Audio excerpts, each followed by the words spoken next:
പറഞ്ഞ പരിശുദ്ധമായ തസ്ബീഹ് നിസ്കാരം, അതിന്റെ ചെറിയ രൂപത്തിലുള്ള രൂപം നമുക്കറിയാം, എന്നാലും ഒരു റിമൈൻഡിങ് ഓർമ്മിപ്പിക്കാനാണ്. പിന്നെ തസ്ബീഹ് നിസ്കാരം 3 സമയത്ത് നിസ്കരിക്കാൻ പാടില്ല. 3 സമയം ഒഴികെ ബാക്കി എപ്പോ വേണമെങ്കിലും നിസ്കരിക്കാം. ഒന്ന് സൂര്യൻ ഉദിച്ച്, അതായത് നമ്മുടെ നിസ്കാരത്തിന്റെ സമയം ആകുന്നതിന്റെ ഇടയിൽ, സൂര്യൻ ഉദിച്ച് ഒരു 20 മിനിറ്റ് സമയമാകുന്നതിന്റെ ഇടയിൽ അതിൽ ഏത് നിസ്കാരവും അപ്പൊ നിസ്കരിക്കാൻ പാടില്ല. അപ്പൊ നിസ്കാരം നല്ലതല്ല.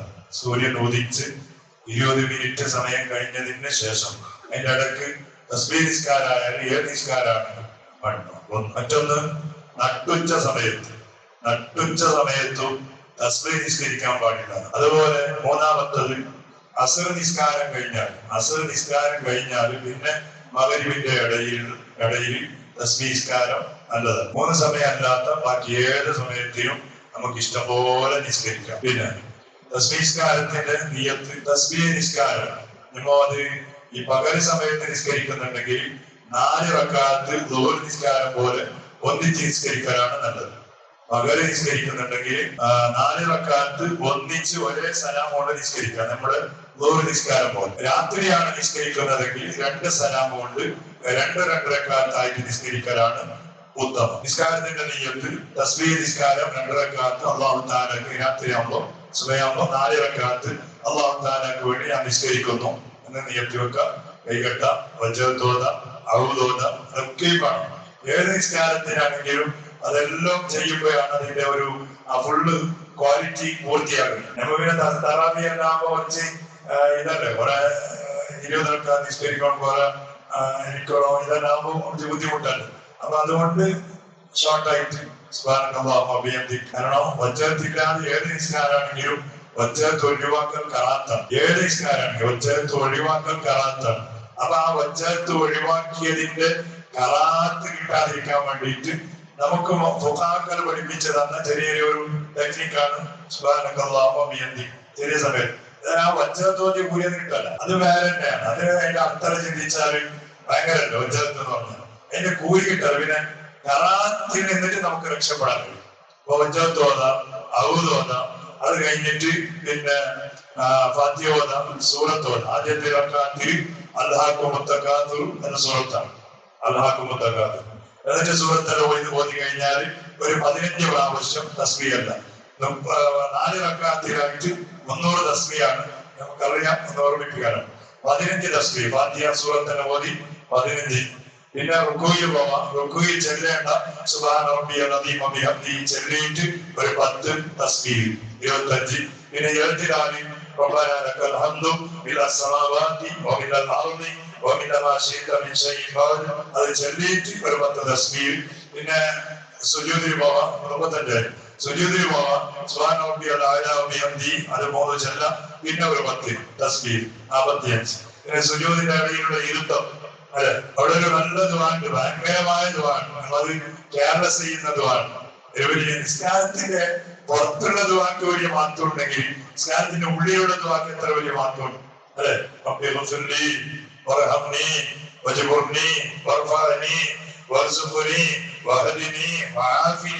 ആരോഗ്യവും വന്ന്, ഹിദായത്തും വന്ന്, ഭക്ഷണവും വന്ന്, എല്ലാ കാര്യങ്ങളും ഉൾക്കൊണ്ടിട്ടുള്ള ഒരു ദുആണ്. അപ്പൊ അത് കഴിഞ്ഞിട്ട് ഒരു 10 തസ്ബീഹ്. അത് കഴിഞ്ഞ് പിന്നെ രണ്ടാമത്തെ സുജൂദിന്റെ തസ്ബീഹ് കഴിഞ്ഞിട്ട് 65 അല്ലെ. അത് കഴിഞ്ഞിട്ട് പിന്നെ സുജൂദ് കഴിഞ്ഞിട്ട് എണിക്കുന്നതിന്റെ ഇടയിൽ ചെറിയൊരു ഇസ്തിഹാത്തിന്റെ ഇരുത്തം നോക്കിയിട്ടുണ്ട് അല്ലെ. ചെറിയൊരു ഇരുത്തം റാത്തിന്റെ ഇരുത്താണ്. അപ്പൊ എണിക്കുമ്പോൾ അല്ലാഹു അക്ബർ ഇല്ല. സുജൂദിൽ നിന്ന് എണിക്കുമ്പോ അല്ലാഹു അക്ബറിന്റെ ആളിൽ കുറെ പഠിക്കുമ്പോ നമ്മുടെ കേരളോട് പോകും. ശരിയുണ്ട്. അല്ലാഹു എഴുന്നേറ്റ് ഒരു 10 തസ്ബീഹ് 75. എന്നിട്ടാണ് എനിക്ക് രണ്ടാമത്തെ തക്ബീർ അല്ലാക്കില്ല, നേരെ അടിക്കുക 75 ആയിട്ട്.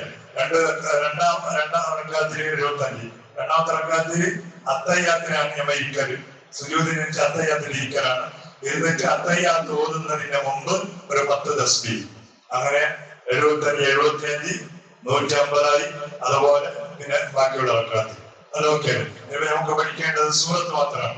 രണ്ടാമത്തെ റക്അത്തിൽ ഓതേണ്ട സൂറത്തുൽ അസ്ർ വൽ അസ്ർ ഇന്നൽ ഇൻസാന ലഫീ ഖുസ്ർ. പിന്നെ മൂന്നാമത്തെ റക്അത്തിൽ ഓതേണ്ടത് قل يا أيها الكافرون നാലാമത്തെ റക്അത്തിൽ ഓതേണ്ടത് ഖുൽ ഹുവല്ലാഹു അഹദ്.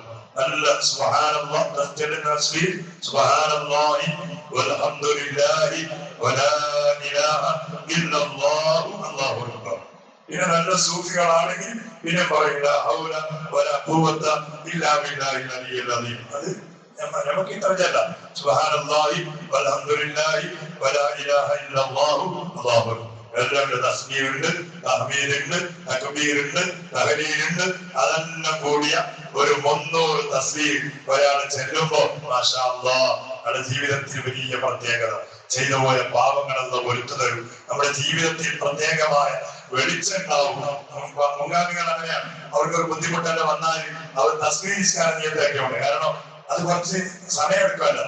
4 റക്അത്ത് നല്ല ഒരു മട്ടം പോലെ നിസ്കരിക്കണമെങ്കിൽ മിനിമം ഒരു 45 മിനിറ്റ് എങ്കിലും വേണം. നല്ല സമാധാനത്തിൽ. അപ്പൊ ആ 45 മിനിറ്റ് അയാൾ അള്ളാന്റെ മുന്നിൽ നിൽക്കാൻ വേറെ ഒന്നും ചിന്തയില്ല. അതാണ് മുൻഗാമികൾ അത് നിയത്താക്കിയിട്ട് നിസ്കരിച്ചത്. അതുകൊണ്ടാണ് നമ്മളോട് പറഞ്ഞത്, ആ ദിവസത്തിൽ ഒരിക്കൽ കഴിയുന്നില്ലേ, ആഴ്ചയിൽ കഴിയുന്നില്ലേ, മാസത്തിൽ, അതിന് കഴിയുന്നില്ലേ, കൊല്ലത്തിൽ ഇൻഷാ അല്ലാഹ് അതിനുള്ള ഒരു അവസരം നമ്മുടെ ജമാഅത്ത് കമ്മിറ്റിക്കാർ നമുക്ക് ഒരുക്കുന്നുണ്ട്. ഇൻഷാ അല്ലാഹ് 27 രാത്രി എല്ലാവരും. പിന്നെ അത് ജമാഅത്ത് സുന്നത്തുള്ള നിസ്കാരമല്ല, പിന്നെ താലീമിന് വേണ്ടി, അതായത് ആളുകൾക്ക് പഠിപ്പിക്കാൻ വേണ്ടിയിട്ടുള്ള നിയ്യത്ത് വെച്ചിട്ട് നിസ്കരിക്കാന്നാണ്. നമ്മുടെ പള്ളികളിൽ നിസ്കരിക്കാൻ അങ്ങനെയാണ്. കാരണം ഒരാൾക്ക് ഇപ്പൊ എത്ര ചെല്ലിയാലും നമ്മുടെ മദ്രസയിലുണ്ട് പഠിച്ച 3-4 ക്ലാസ്സിൽ 2-4 കൊല്ലം ഇരിക്കുന്ന ആളുകൾ ചെല്ലി കൊടുത്ത ഭാവമൊന്നല്ല, ചെല്ലി കൊടുക്കാനുണ്ട്. പക്ഷെ അവർക്ക് കയറുന്നില്ല. അപ്പൊ അവരുടെ ആളുകളുണ്ട്. അപ്പൊ അവർക്ക് എന്താണ് ജമാഅത്തിനെ നിസ്കരിക്കുമ്പോൾ അത് ഭയങ്കര ഒരു ബെനിഫിറ്റ് ആണ്. എന്ത് ചെല്ലിയാലും ഒരു പഠിക്കാനുള്ള ഒരു അവസരമായതുകൊണ്ടാണ് അപ്പൊ അങ്ങനെ ജമാഅത്തായിട്ട് നിസ്കരിക്കുന്നത്. അപ്പൊ ഇൻഷാ അല്ലാഹ് അതിന്റെ ഉപയോഗം എല്ലാവരും എടുക്കാൻ. റമദാനിൽ 27 രാത്രി മാത്രമല്ല, അതിന് കിട്ടുന്ന 23 വരുന്ന രാത്രി, 25, അതുപോലെ 27, 29, 29 പ്രതീക്ഷിക്കുന്ന രാത്രിയാണ്. അപ്പൊ ആ രാത്രികളിലൊക്കെയും നിസ്കരിക്കാൻ വേണ്ടിയിട്ട് സമയം കണ്ടെത്താം. അല്ലാഹു തൗഫീഖ് ചെയ്യുമാറാകട്ടെ. നമ്മുടെ ജീവിതത്തിൽ ഒരുപാട് ആളുകൾ പലതവണ അത് നിസ്കരിച്ചവരാണ്. റബ്ബേ അതിനെ കബൂലാക്കിയിട്ട് അതിന്റെ പ്രതിഫലമായി അബ്ബാസങ്ങളോട് അബീബായ തങ്ങൾ പറഞ്ഞ പോലെ ജീവിതത്തിൽ വന്നുപോയ പാവങ്ങൾ മുഴുവനും നീ പൊരുത്തു കൊടുക്കണേ റഹ്മാൻ, പൊരുത്തു തരണേ അല്ലാഹ്. നമ്മുടെ ഓരോ പ്രവർത്തനങ്ങളും നീ സ്വീകരിക്കണേ റബ്ബേ. നമ്മുടെ പള്ളി എല്ലാ ദിവസവും നോമ്പ് തുറക്ക് വേണ്ടിയിട്ട് റമദാൻ 1 മുതൽ ഈ ദിവസം വരെ അത് ഏറ്റെടുത്ത് സഹായിച്ച് സഹകരിച്ച് നടക്കുന്ന ആളുകളാണ് മോമിനിങ്ങൾ. പടച്ചവനെ നീ കബൂലാക്കണേ അല്ലാഹ്. പലരും അത് തരുമ്പോ മരിച്ചുപോയ കുടുംബങ്ങൾക്ക് വേണ്ടി ദുആ ചെയ്യണം എന്നാണ് പറയാറുള്ളത്. അല്ലാഹ് അവരുടെ ഖബറിലേക്ക് അതിന്റെ ജവാബ് നീ എത്തിക്കണേ അല്ലാഹ്. ആ മരിച്ചുപോയവരുടെ ഖബറ് നീ വെളിച്ചമാക്കണേ അല്ലാഹ്. അല്ലാഹുവേ, തന്നവരുടെ കുടുംബത്തിനും അവരുടെ ജീവിതത്തിനും ബറക്കത്ത് നൽകണേ അല്ലാഹ്. അതിനുവേണ്ടി എല്ലാ ദിവസവും അധ്വാനിക്കുന്ന ഒരുപാട് ചെറുപ്പക്കാരുടെ മക്കളുണ്ട്, മോമിനീങ്ങളുണ്ട്.